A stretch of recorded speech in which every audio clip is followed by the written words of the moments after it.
because soon, very soon, the most horrifying monster menace ever conceived will be oozing into this theater.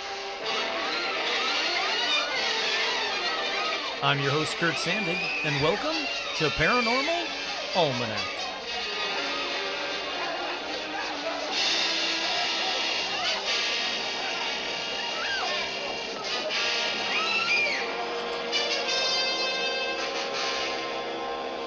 That's right, I'm your host, Kurt Sandig, and on this week's edition of Paranormal Almanac, let's talk about blobs. But first, as always, shout-outs. Shout-outs to Aaron, Amber, Amy, Angie, Autumn, Brody, Seth, Carolyn, Chuck, Dan, Daniel, David, Dill, Edgar, Elliot, Erica, Aaron, Fabian, Harley, Harvey, Heidi, J. Mark, Jade, Jamie, Jason, Jeff, Jenny, Jennifer, Jim, Joe, John, Joshua, Juliana, Kelsey, Kenny, Kira, Kyle, Lash, Laura, Ruth O, Lauren, hi Lauren, Lawrence, Lily, Lindsay, Lionel, Madison, Maggie, hey Maggie, Michaela, Manning, Martin, Matt, Matthew, Megan, Nanashi, Nick, Pablo, Rachel, Reed. Oh God, I hope it's Rachel, I think it is. Rosa, Sage, Sarah, Shelley, Suzanne, Todd, Jamie, and Elijah Hendrickson, Travis, Trey, Troy, Veronica, and Vincente. If you want to be like the cool kids, head on over to patreon.com. For as little as $1 a month, you get extra episodes, you get a whole bunch of fun stuff, hopefully, and you meet the coolest people in the world because the coolest people in the world are my patrons. Next up, let's head over to Paranormal News. Paranormal News.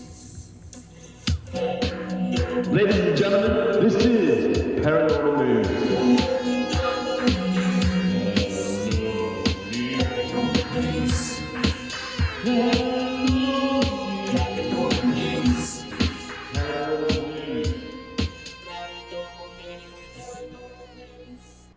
The first story in Paranormal News, Nessie watchers film 2 Loch Ness monsters. They're not monsters. And the person's name that did it is a name that I have no idea even remotely how to pronounce. So I'm just gonna guess. Eoin O'Feidhagen. Look, E-O-I-N is not a name. So Ian maybe? Ian O'Feidhagen. Ian O'Feidhagen had been watching a live Loch Ness webcam when he spotted something odd in the water. Now, the footage he captured, which I will post to the Facebook page, shows 2 black objects moving through the water towards the bottom of the frame. The white object further up is definitely a boat, so ignore that one. Now, this person, EOIN, said, the day of the sighting was extremely windy, and as you can notice from the trees moving over and back, when I noticed the 2 strange shapes, first they were either side of each other and not behind each other, going in the same general direction. Never did I think it was 2 humps from the one animal. This sighting did not give me that impression. The 2 strange shapes were identical to each other, and that also gave me the impression that it was 2 separate objects. I was quite startled to see 2 possible Nessies on the webcam. Now, let me just say, this is Kurt here, let me just say, I haven't watched this yet. I was waiting for this episode before I watched it. So, now that I have said that, let's watch it. It's only 44 seconds. So, definitely a boat up on top. Definitely 2 humps at the bottom. It's just so far away, I don't know what to make of it. And they even say that, given the video's lack of resolution and clarity, however, it's unlikely that 2 objects will ever conclusively be identified one way or another. Right now, it just looks like 2 steady objects in the water. I'm not saying it's not Nessie, but Nessie ain't moving, and you'd think that boat would have noticed Nessie. I mean, it seems like it's not too far away. All right, so that was the first one. I'll put it up on Facebook. I kind of want your guys' opinion on what you think. Was that Nessie? Was that 2 Nessies? I really hope that was 2 Nessies, because I want a family of Nessies living in Loch Ness to keep Nessie going for a millennia to come. Alrighty, up next, alleged Bigfoot howl recorded in Kentucky. Whiteburg's resident, Sean Hammonds, see that name I can get, recently recorded a soul-piercing howl coming from the forest. Now, once again, I'll post this on the Facebook page as well, so you got to check the Facebook page, Paranormal Almanac, to tell me what you think about this one. Again, I've not watched it till just now, so let's see what it has on there. Let's watch this video together. Oh my god, it's 6 minutes long? If you have weird stuff, but if you've Alright, skipping ahead. He says they sound nothing like elk. Shut up. Look at this Shut up. Listen to that. Skipping ahead. Let's watch that clip one more time, but with the audio enhanced.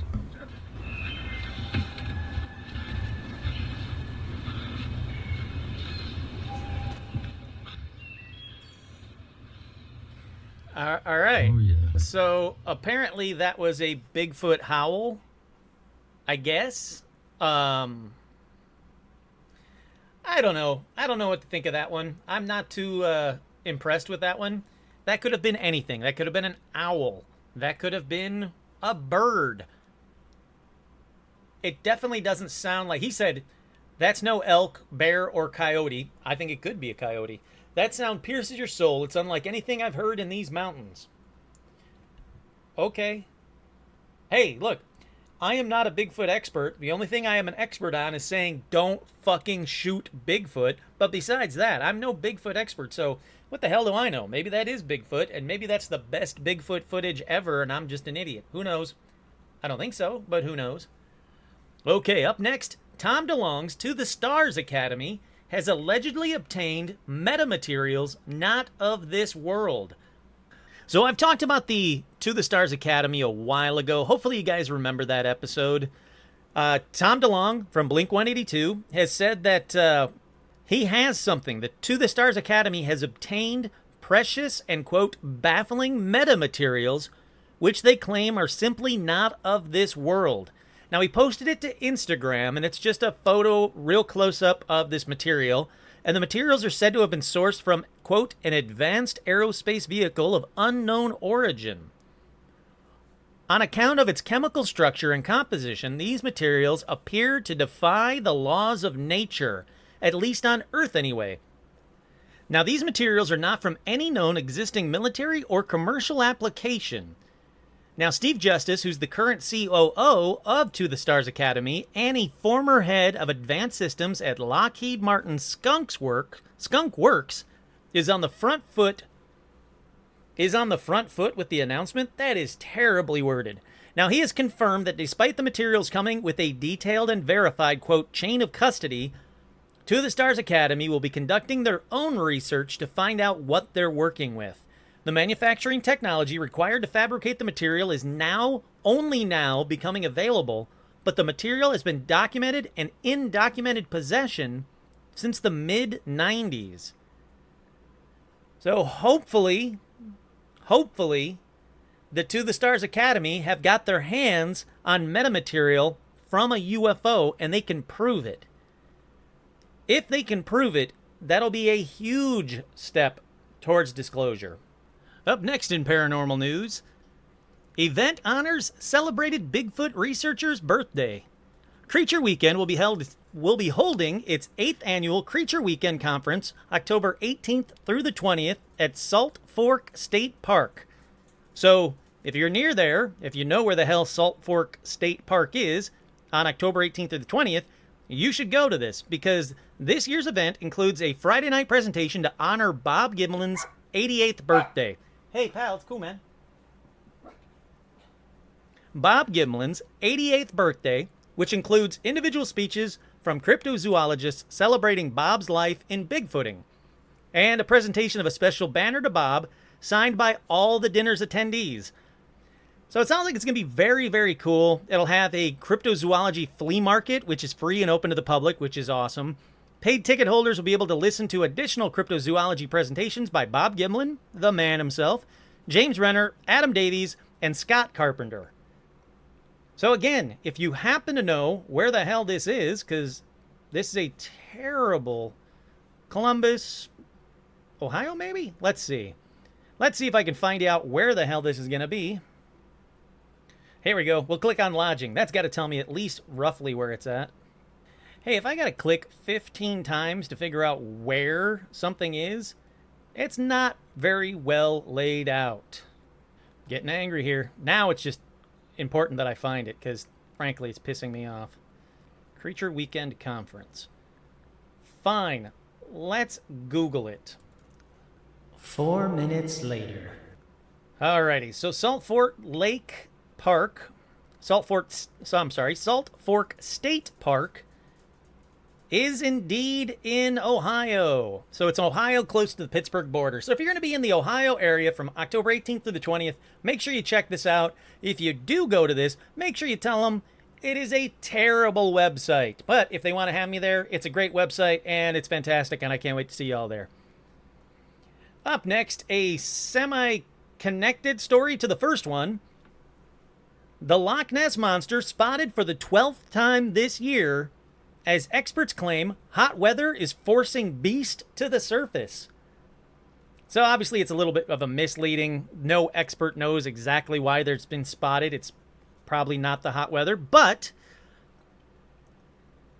Nessie's most recent sighting came at 9:30 p.m. last Thursday when something broke the loch's calm surface, and walking tour company boss Mr. Cobb, who was on holiday with his brother, was shocked. He said, "I've been coming to Loch Ness since 1992, and I know what a boat wake looks like. But there were no boats around when this thing surfaced. I never believed in Nessie, but now I'm not so sure. What I saw was just weird." I'm sorry, you're a walking tour company boss around Loch Ness, so it has to be somewhat connected to the Loch Ness, to Nessie itself, that you never believed it? Come on, man. He said it was dead calm, warm. It was a dead calm, warm night, and this thing broke the surface a few hundred yards away. I couldn't make out a head or anything, but there was something in the middle that was different to the rest. I watched it for about 90 seconds. It moved and then disappeared. I don't believe Nessie is a dinosaur or anything like that, but there is something in there for sure. So 2 Nessie stories on 1 episode? Of course I'm going to do them. But I have one final article that I just had to put on here. So finally, the last news story with probably the best headline ever. The ghost of a masturbating ape haunts the hallways of a grand country estate in Dorset. That's right. The haunted Athelhampton Hall is a popular wedding venue, but it has another thing that it's famous for. The ghost of a randy monkey haunts the halls of a grand English country estate, and titillated tourists can often hear the masturbating monkey laughing while masturbating in Dorset near Dorchester at the Athelhampton Hall. Why? No idea. Let's see. The 15th century house was originally built by the Martin family, whose crest features an excited monkey sitting on a tree stump. The estate's motto was, "He who looks at Martin's ape will look at him." I highly doubt any of this is true, but it's a great story with a great headline. They've said, "We've heard that Martin the monkey, who haunts the house, loves to scratch his privates while swinging around. Now, we didn't see him, which is a shame because it would have been a real sight. Apparently, he's not terrifying, quite friendly is what we've heard." So if you want to see the ghost of a masturbating monkey, look no further than Athelhampton Hall in Dorset near Dorchester. Near Dorchester? I don't know. Go to England, see a masturbating monkey. What do you want from me? Okay, one last thing before we get to the story at hand, and that's the Portal to Ascension Conference. If you head over to ascensionconference.com, you will see the Portal to Ascension Conference. It's going to be held October 4th through the 6th in Irvine, California. They were very nice enough to offer me a badge to come down and take a look, and possibly maybe sometime in the future do something at this conference. There's a lot of cool people that are going to be there, Whitley Strieber being one of them, Travis Walton. I mean, a lot. They've got some great guests. And there's going to be an extraterrestrial awareness and UFO disclosure, true world history of ancient aliens and ancient civilizations, and the evolution of consciousness and the ascension. And now, like I said, they have a ton of guests, a ton of speakers there. I am not going to be a speaker, but if you guys want to hang out with me and you're in Irvine, California, or can get to Irvine, California on October 4th through the 6th, I will be there. Now, I probably won't be there on Friday, but I definitely will be there all day Saturday. And depending on the panels, it looks like I'll probably be there a Sunday as well. So Again, if you want to hang out with me, here is the perfect chance. We can go around and check out the conference, see what they have to offer. Seems like it's going to be kind of cool. I can't wait. I'll tell you more about it as it gets closer to it. I want to make sure I keep you guys, up to date with everything that's going to happen there. But like I said, if you want to hang out with me, October 4th through the 6th in Irvine, California at the Atrium Hotel, the Portal to Ascension Conference. The day passes are $99. 3-day passes with all access is $222. And the live stream ranges from $22 to $99. I assume it's $22 per day. I don't really know. It doesn't really say. But not terrible prices for the amount of speakers that they have. Definitely check it out. It could be worth it. I'm looking forward to it. And finally, feedspot.com has listed Paranormal Almanac as one of the top 15 paranormal radio shows or podcasts of 2019. I only have you guys to thank, because without you guys listening to the show, I probably wouldn't have kept doing it. Well, I might have, but it probably wouldn't have been as cool. The patrons, I definitely have you to thank. So for everybody, to feedspot.com, to whoever voted for it or picked us, thank you so much for making Paranormal Almanac one of the top 15 paranormal radio shows or podcasts of 2019. And the group that I'm with is absolutely incredible. I listen to most of these podcasts. So to be put in there in any way, shape, or form is incredible. I can't thank you enough. Thank you, feedspot.com.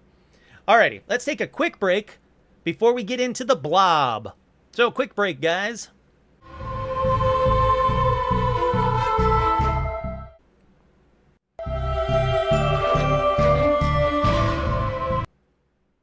Alrighty, back from the break. Let me ask you guys a question. Have you ever seen the movie The Blob? Now, the one from 1958 or from 1988? If you haven't, it's about these people finding a blob after a meteorite hits the Earth. And that blob just basically, spoiler, starts killing everybody. If you don't, it really doesn't matter. But did you know that The Blob is based on a true story? Yeah, the movie The Blob is based on a true story. And since I can't hear your answers if you knew that or not, I'm just going to continue on with this episode. But the answer is yes. Yes, it's actually based on a true story. And this isn't one of those things where it's the most tiniest kernel of truth that they made an entire movie around, like The Conjuring or anything like that. No, this is a huge chunk of the Blob story taken right from the headlines, right from the news. And the year it happened was 1950. On September 26th, to be exact, when two veteran Philadelphia police officers, Joe Keenan and John Collins, saw what they thought was like a glittery parachute floating down from the sky. Now, they said it looked like a sparkling mass of a parachute. And they thought, hey, that's odd. It's 1950. Why in the hell is there a parachute floating down from the sky? So they drove over to get a closer look. And that's when they saw something that was definitely not a parachute. When they got to the site, they had to hold up their flashlights. Obviously, it was dark out. When they got to the site, it's dark out. They had to hold up their flashlights. And when they turned them on, what they saw was a purple, glittering mass about 6 feet in diameter and about a foot thick in the center. Let me say that again. A purple, glittering mass, 6 feet in diameter, a foot thick in the center. Now, the cop said it looked like purple jelly and that this jelly was pulsating. Not only that, but when the officers turned off their flashlights or turned them away from the blob, the jelly seemed to glow like it was made of a bioluminescent material. Now, these guys, thankfully, were not stupid. It's 1950. This stuff doesn't happen all the time. But since they're experienced veteran police officers, they weren't dumb. So the first thing they did was they called for backup, but they stayed right there, keeping an eye on the blob. So already these two guys are my favorite. Joe Keenan and John Collins, so far, are awesome. Now, I say so far for a reason. Now, the backup got there really quick. It was two more police officers named Frank Edwards and Joe Cook. And, sure enough, They saw this blob. They got there within about 10 minutes. Now, they decided that, here's where they get not so smart. They decided that someone needed to touch the blob. No, they don't. You see a purple pulsating bioluminescent material blob that came down from the skies? The answer is no. You don't need to touch the blob. But they said no, someone needs to touch the blob or get a sample. So they drew straws, and Sergeant Joe Cook lost. So what did he do? Well, he reached out and grabbed a handful of the blob. He said it instantly broke apart in his hand. Kind of like Jell-O. If you grab Jell-O, break apart. With tiny globules sticking to his skin. Again, like Jell-O. Now, how he didn't freak out and cry is beyond me. But within seconds, these globules evaporated, and all he was left with was, quote, an odorless scum on his hand. Which is way more than would have been on my hand, even if I drew the short straw, because I would have reached out to shake the hand whoever had the longest straw and then push them right into the blob. I am proud enough to admit that I would wimp out and not put my hand in a blob. Now, while they stood there watching, the blob itself, well, it started to evaporate, and it was completely gone within 30 minutes total time. And that's very important. Remember that amount of time, 30 minutes. Now, the main thing these 4 experienced officers agreed upon are the main things, I should say. 1, the size and color of the blob. Once again, purple, 6 feet in diameter, about a foot thick in the center. 2, that the blob was a living organism. Hey, it's cool, buddy. The blob's not outside. The blob was a living organism. This was not Jell-O. This was not something man-made. This was not something they had seen before. Whatever it was pulsating and seemed to be alive. And 3, the fact that this iridescent blob seemed to, quote, vibrate of its own accord. Now, the news actually got a wind of it, because how are you going to keep that kind of a story quiet? And it was carried on the front pages of the Philadelphia Inquirer as, quote, flying saucer just dissolves, which is a bit of a misleading headline. So that's why it took me a little bit of time to find it. Now, I knew it was coming from the Philadelphia Inquirer, but I didn't know exactly what to be looking for. Then I found it. On September 27th, 1950, the Philadelphia Inquirer wrote this story, and then it was syndicated nationally by the Associated Press. And it says, "Pfft, it's gone. Flying saucer just dissolves. 4 South Philadelphia police officers had a new explanation last night for what happened to those flying saucers people are always seeing. They dissolve. That's what happened last night to the airborne object first seen about 10 p.m. by patrolmen John Collins and Joseph Keenan. The 2 officers said they were patrolling in a red car on Vare Boulevard near 26th Street when through the windshield they saw what appeared to be a parachute drifting slowly down from the upper air ahead of them. When first seen, the thing was at treetop level, they said, and appeared to be about 6 feet in diameter. Now it settled in an open field near 26th Street. After summoning Street Sergeant Joseph Cook and Patrolman James Casper. Wait, those are the same names that I just said? Oh, crap, I got one of the names wrong. I apologize. It's not Frank Edwards. I apologize. It is James Casper. That's my mess up. And James Casper, his driver, they went into the field to investigate. The 4 officers stood a few feet from the object, they said, and turned their flashlights on it, whereupon it gave off a purplish glow, almost a mist that looked as though it contained crystals. Collins stepped forward and tried to pick the thing up. The part of the mass on which he laid his hands dissolved, leaving nothing but a slight odorless sticky residue. Within 25 minutes, as they stood watching, the entire substance had evaporated. It was so light, they said, that it did not even bend the weeds on which it lighted. Weirdly worded, but okay. Sergeant Cook notified the FBI, a little sheepishly, since he pointed out he'd have nothing whatsoever to show them when they arrived, except a magic circle in the ground where something purple and quite evanescent once had been. So I got that straight from the Philadelphia Inquirer, because like I said, if they mention a newspaper article, I always want to get it because I want to find out exactly what was really said at that time. Not 20 years later, not 10 years later. not 15 days later, but right when it happened. Now, there was another magazine article, Fate magazine, from July 1954, and it said, in October 1950, during the period of the as yet explained lavender sun, a purple glowing 6-foot globe settled lightly onto a field in Philadelphia, Pennsylvania, scarcely bending the grass with its weight.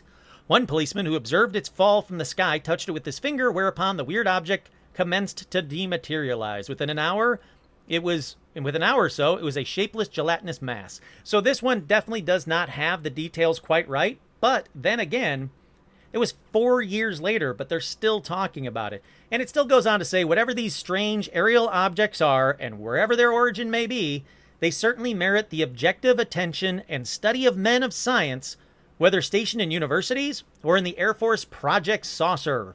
They are definitely not hallucinations, misinterpretations of conventional aircraft, mass hysteria, or mirages. Okay, so again, I wanted to point out both of those so you know exactly what the press are talking about, because I really think that's very important. But from there, let's skip ahead 7 years after the incident. And let's switch over to Hollywood. And that's when producer Jack H. Harris was looking for a monster movie. So he asked his friend Irvine H. Millgate to come up with some ideas. He said it's got to be a monster movie. It's got to be in color instead of black and white. It can't be a cheapy creepy. It's got to have some substance to it. It's got to have characters you believe in, and there's got to be a unique monster never before done. And the method of killing the monster would have to be something that Grandma would have cooked up on her stove. Now, Millgate, for whatever reason, read these articles or was in Philadelphia, doesn't really say, but he remembered the article. He remembered the things about the Blob, so he pitched the Blob. And that is what we are getting when we watch the Blob movie. In essence, that is the Blob movie. Now, obviously, when he stuck his hand in it, he wasn't sucked into it or killed by the Blob. But the origin of the Blob is exactly like we hear right there. Now, the FBI asked that the Air Force look into it, but since the Blob had evaporated, the Air Force declined. So again, there was no real evidence of this.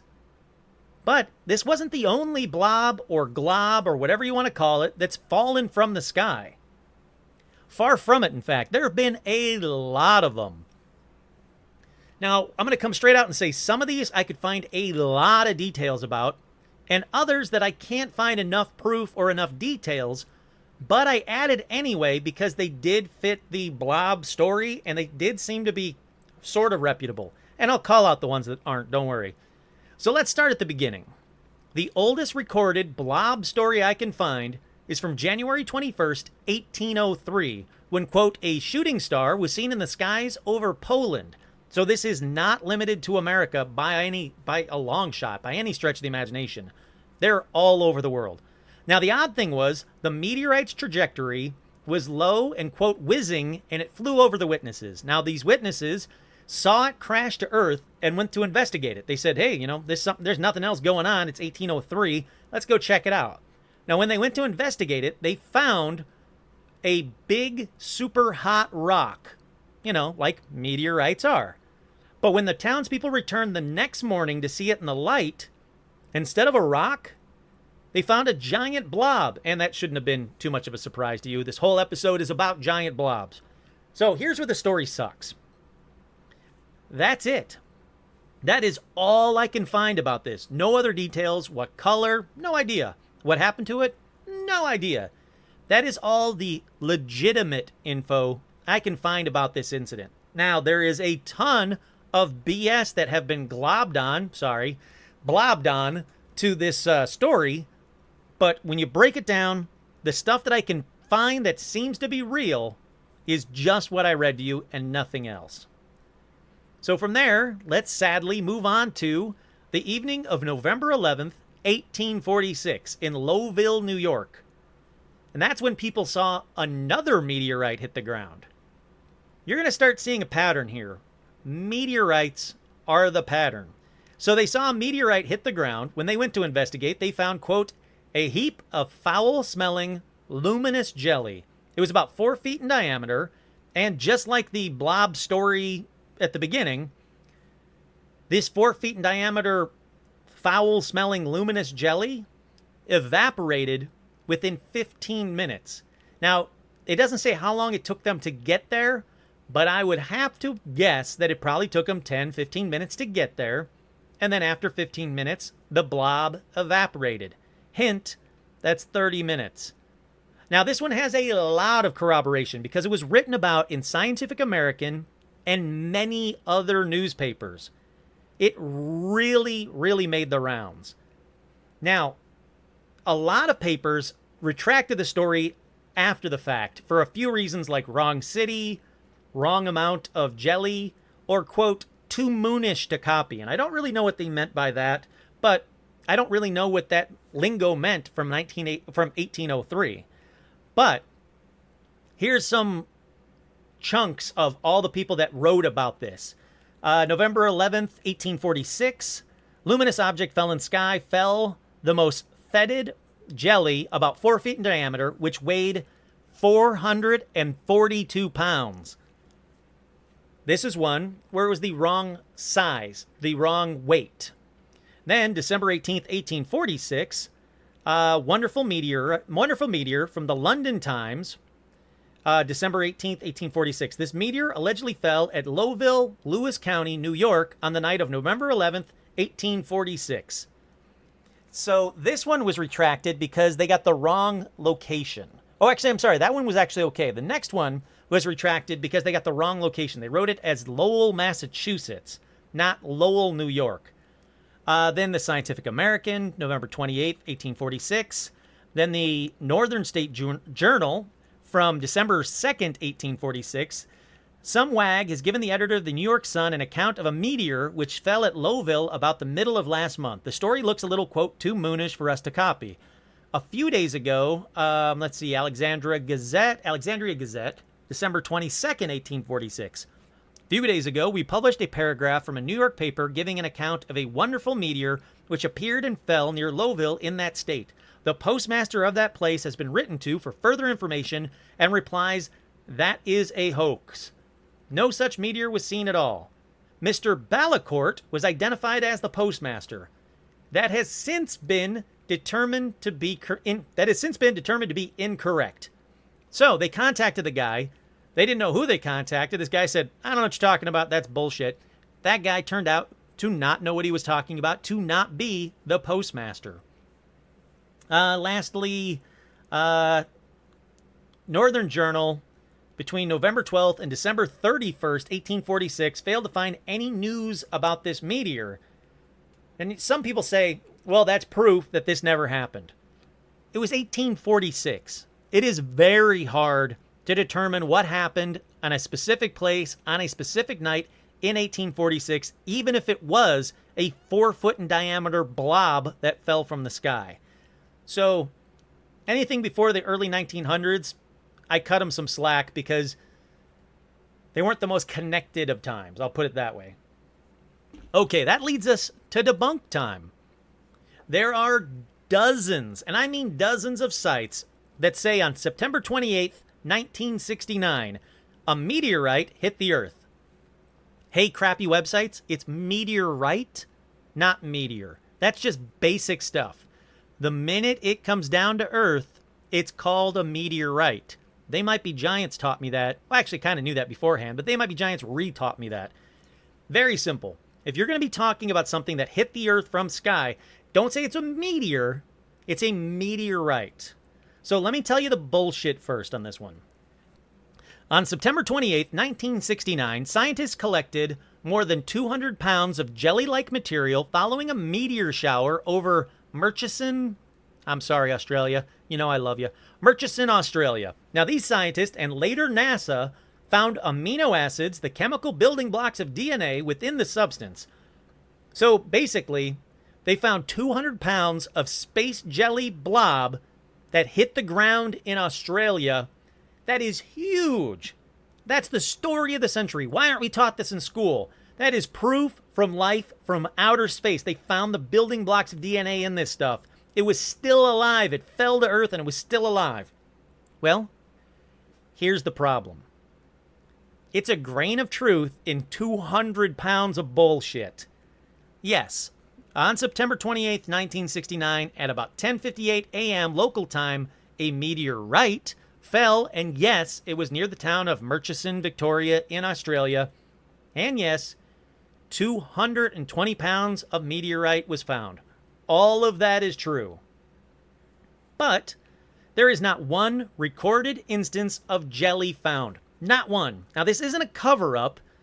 The people that were there, the people that saw the meteorite from all walks of life say, nope, no jelly, just a big-ass meteorite, 220 pounds of rock.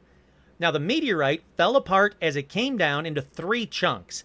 That fragmented further upon impact, spreading out over 5 square mile radius. See all of these details I have? The reason I have it is because there are a ton of actual, real details out there.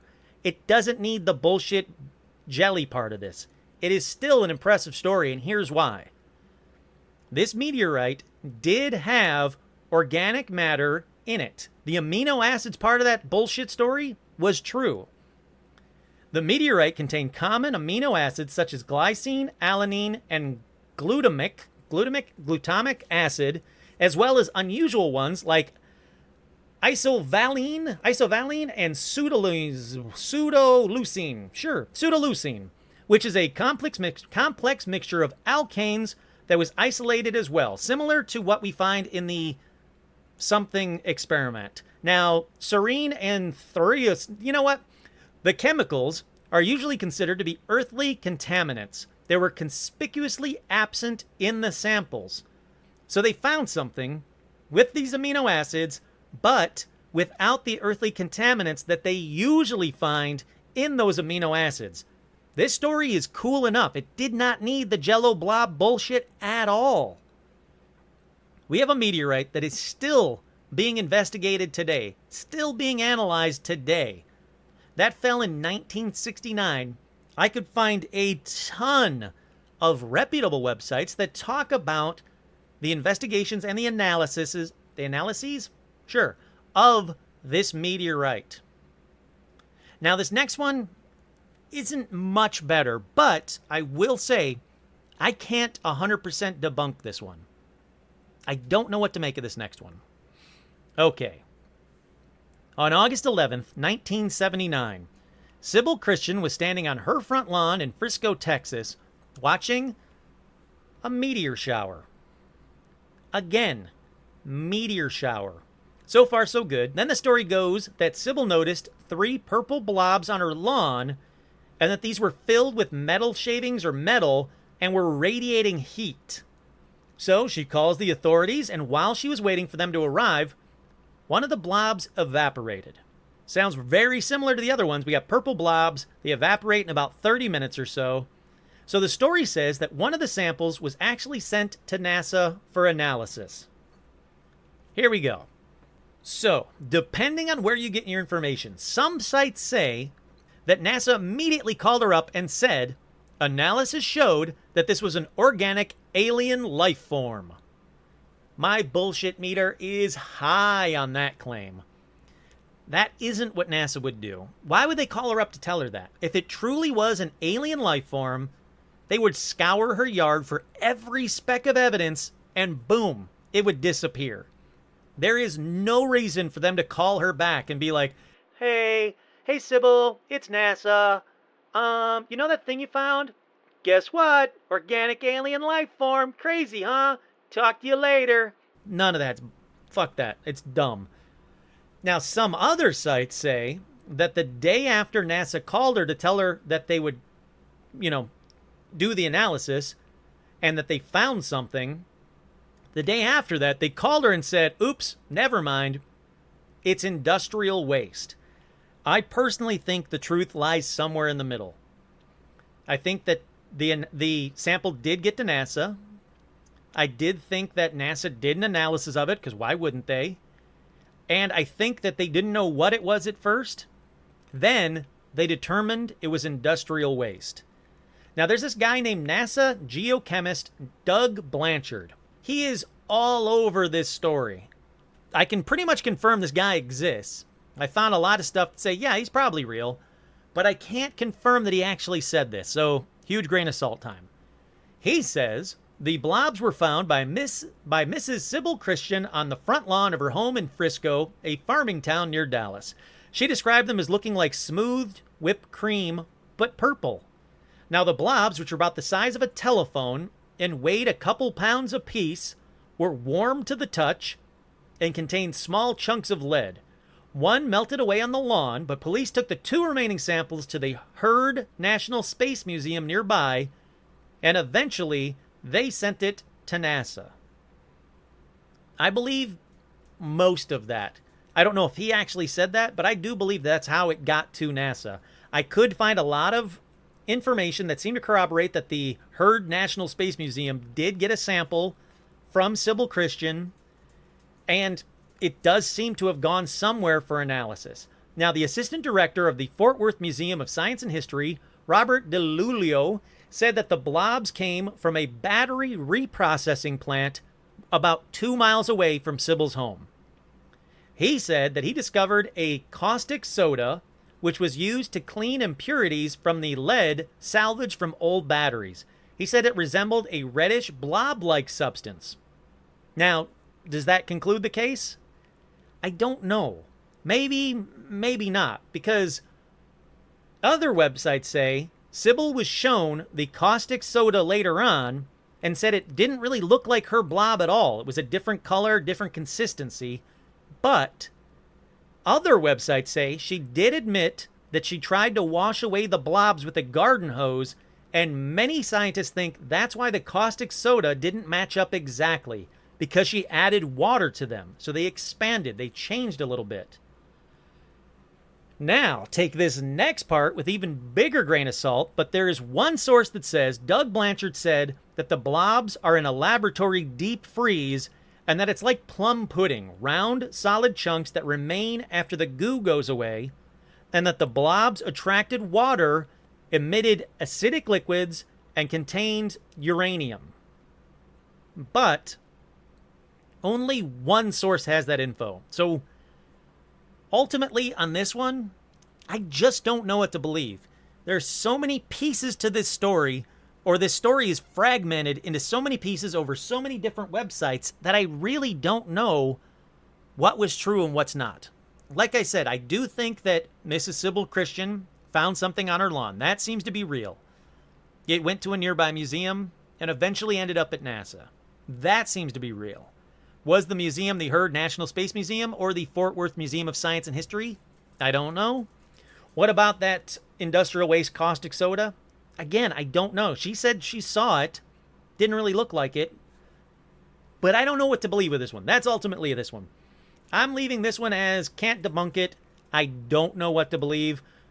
What do you guys think? You tell me. You tell me what you think about that one. All right. I got to move off that one because it hurt my brain to find out all those little details. If you just focused on one website, the story is completely different from the next. So let's move on. The next one is short, but it's interesting. December 1983, a grayish, oily gelatin fell on North Reading, Massachusetts. People found it on the streets, on their lawns, and even on the roofs of houses. The reason I added this one is, in a little bit, I'm going to get to a debunk part of it. Just remember that people found it on the streets, their lawns, even the roofs of houses. So it doesn't really fit the main debunk theory. That's why I added that one. There's another instance of viscous blob rain that happened on a few nights in August of 1994. This viscous rain fell on Oakville, Washington. Now, this event also occurred during the annual Perseid meteor shower, which is really weird because almost all of these occurred during that meteor shower. Scientists say that these blobs contained Enterobacter cloacae and Pseudomonas fluorescens. Basically, here's what they contain. They contain a bacteria capable of causing severe illness. So these blobs that fell on this town, Oakville, Washington, these blobs were really bad. They were also analyzed, and again, it's hard to find out what was found from that analyzing other than these weird things that I just read you, that bacteria that can cause severe illnesses. Again, the reason I added this one, it doesn't match up with the main theory debunk, whatever. Okay, this next one, all I could find was that on the evening of November 3rd, 1996, a meteor was reported flashing across the sky of Kempton, Tasmania, which is just outside of Hobart, apparently. Now, the next morning, residents found a lot of blobs, but this time, the blobs were white and translucent. The next one, on November 28th, 2001, blobs were found in Manchester, England. Residents called authorities to report, quote, lights falling from the sky. Now, a lot of people say it was during a meteor shower, so that explains the lights falling from the sky. Now, I can't find a ton of details, but apparently investigators found blobs on the lawn. Here we go. This one might be explained, though, by this next case. Because in Dorset, in January of 2012, 11 years later, but still, hold on, a bunch of blobs were found on a lawn following a hailstorm, so not a meteor shower. These were described pretty much like the others, but this one has an earthly explanation. It has been confirmed what this one is, and I think it's the same response for that last one from Manchester. Analysis on these blobs showed them to be a sodium polyacrylate granule, a kind of super absorbent polymer used in agricultural fields. The conclusion was they were most likely already present on the ground in their dehydrated state, but had gone completely unnoticed until they soaked up water from the hail shower and grew in size. Now, I looked up what this sodium polyacrylate granules would look like with water. They look like white blobs. Not 400 pounds of white blobs, but little white blobs in the lawn. They were only found on the lawn. Both of these stories, it does seem to match up. And like I say, the second story, the one from Dorset in 2012, it was confirmed that's what these blobs were. One of the few ones on here where they could 100% say that's what these blobs are. Alrighty, next up, February 2013, in the Ham Wall Nature Reserve in England, they found a bunch of slimy blobs, and again, despite what a ton of sites say, this one too has an earthly and the most common explanation. Here we go. This is the most common explanation for blob sightings. These ones at the Ham Wall Nature Reserve in England were unfertilized frog spawn. Now, this leading theory for many of the blobs revolve around frogs and frog spawn, and for good reason. Frog spawn swells when wet, gets weird and blob-like, and it's just clear goo. Now, it's not purple, it's not pulsating, it doesn't have bioluminescence. It's clear goo, it's blobs. Now, I am definitely not saying that all the blobs I've talked about tonight are frog spawn. Far from it. Just remember the amounts that these people found. These amounts, these colors, do not correlate with this frog spawn theory. But this one in February 2013 at Ham Wall was definitely frog spawn. It does seem to explain a lot of the blobs. In fact, if you see small blobs in your lawn or in the woods if you're hiking, there is a good chance it has something to do with frogs or frog spawn. Now, like I said earlier, remember this. Frog spawn can't be found all over streets, on their lawns, and even on the roofs of houses. It's kind of grayish, oily gelatin, but that amount doesn't add up. Same thing with Sybil's case, same thing with the one from the 50s, same thing with one from the 60s, from 1969. These things were not purple. Or these things were purple. They weren't clear. They weren't small little piles of clear blobs. And these frog spawn blobs, just picture like jellyfish thrown on your lawn. That's kind of what they look like. Now, author Mark Pilkington wrote a 2005 article for The Guardian titled The Blobs. Since at least the early 18th century, the most common earthbound explanation for the mystery goo has been that it is something vomited up by birds or animals. The Welsh naturalist Thomas Pennant, writing later that century, considered this the answer.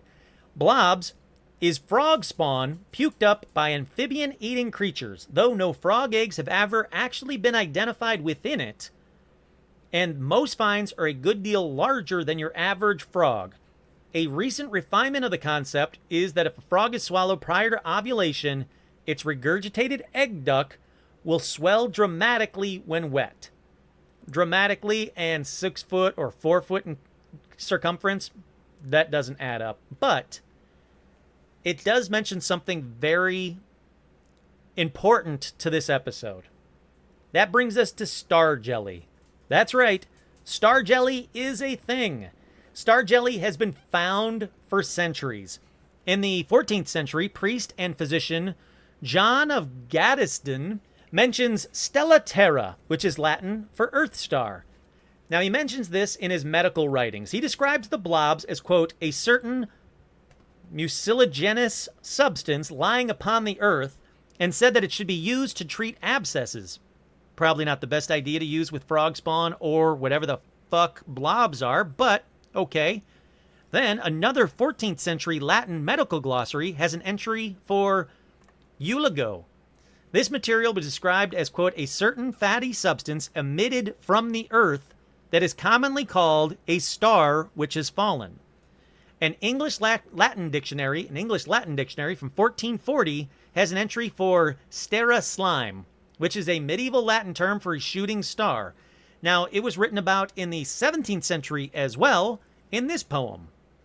As he who quicker eye doth trace a false star shot to marketplace, dost run a space, and thinking it to catch, a jelly up do snatch. I just wanted to say a jelly up to snatch. Then let's see, 1968, this was written. The shooting stars end all in purple jellies. That's important. They even bring up, in 1678, they're bringing up these purple blobs. Again, not frog spawn, purple blobs. Purple jellies after meteors were written about in 1678. So something weird has been happening after meteor showers for centuries, and they all seem to end up in purple blobs that people have called star jelly or rot of the stars. In 1803, star jelly was found in Germany, and it was found in the snow the day after a meteorite was seen by the townspeople. The reason I'm bringing all of this up is to show you how long this has been happening. This has been happening for centuries. Star jellies like this one, star jelly stories like this one, some of them do seem to be explained away by frog spawn, but most do not. Because most seem to evaporate after 30 minutes. That is a very common thread for all these. Fun fact, frog spawn does not evaporate after 30 minutes.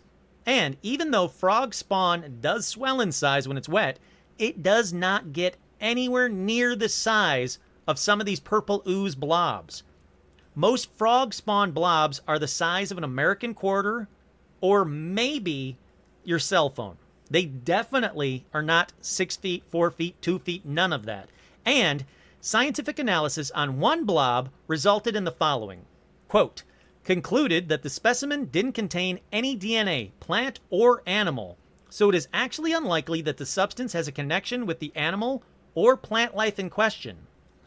Oh, and this shouldn't have to be said, but do not, under any circumstances, eat blobs you find after meteor showers, because at best, you might be eating frog spawn or industrial waste, but at worst, you're eating something that science still can't explain. Science has been working on for centuries and cannot explain. What we do know is meteorites, falling stars, whatever you want to call them, shouldn't crumble away from rock into giant purple blobs. Science tells us they should be rocks.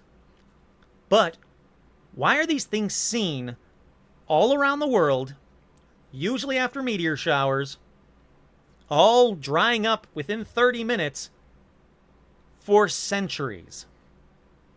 That leads to the question, what are they? And again, why do they appear after meteor showers? The more I dug into this, the more I found these same common threads, story after story after story. Now there are more stories. I didn't include them all. I could have, but it's just same. It's more of the same. Purple blobs, they evaporate after 30 minutes. They pulsate, they wiggle, they vibrate. There's always different descriptions of that part of it. And they all were found when either a meteorite hit the ground or right after a meteor shower. Most of the time after a meteorite had hit the ground. I honestly don't know what to think of star jelly or the blobs. Like I said, I believe science. Yep, I agree. Some of these, yep, you're looking at frog spawn or split open frogs or something really gross from frogs. But it doesn't explain even a fraction of these for me. It definitely doesn't explain that 1951 at all. These were experienced police officers that lived in the area. They saw something fall from the sky. When they went to investigate, they found exactly where it landed. And what they found was not a rock, was not frog spawn. It was 6 feet of purple blob that was a living organism that, what did they say? It didn't say vibrate. They said pulsated. That's it. That was pulsating. That is not frog spawn. And like I said, there are a ton of newspaper articles or things being written about these things for centuries. It's found in books for centuries, and then newspaper articles, there's a ton of them that all say the same stuff. Again, I'm not saying it's an alien. I'm not saying that it's... I don't know what I'm saying. I don't know what the hell they're from. I don't know how to end this one, to be honest with you, because usually I have some opinion, either left or right, of what it is. Yes, it's fake. No, it's real. It's definitely this. It's definitely that. This one, I gotta be honest, guys. I have no idea what to think of this one. I think that the next meteor shower, I'm going to be more closely on the lookout for purple blobs. I can tell you that. If you guys find some star jelly, purple blobs, whatever you want to call it, for the love of God, don't eat it. I personally wouldn't even touch it, but put it in Tupperware, close that up, seal that shit up, and throw it in the freezer. Let's get it analyzed. Let's get every one of the samples that you guys can find. Take 1 million photographs. Take 1 million photographs or videos of it dissolving or evaporating. Like I say, scoop some up, put it in a Tupperware, and throw it in the freezer. Don't let anybody eat it. But then video the rest of it to see if it is 30 minutes. And if it's 30 minutes or less, what the hell is causing that? That's very specific time frame for these things. I don't know what to think. You guys tell me. You've heard all of these. Like I said, there's a lot more. They're found all around the world. What do you think? What are the blobs? What's your opinion? Once again, I'm your host, Kurt Sandig, and this has been another edition of Paranormal Almanac.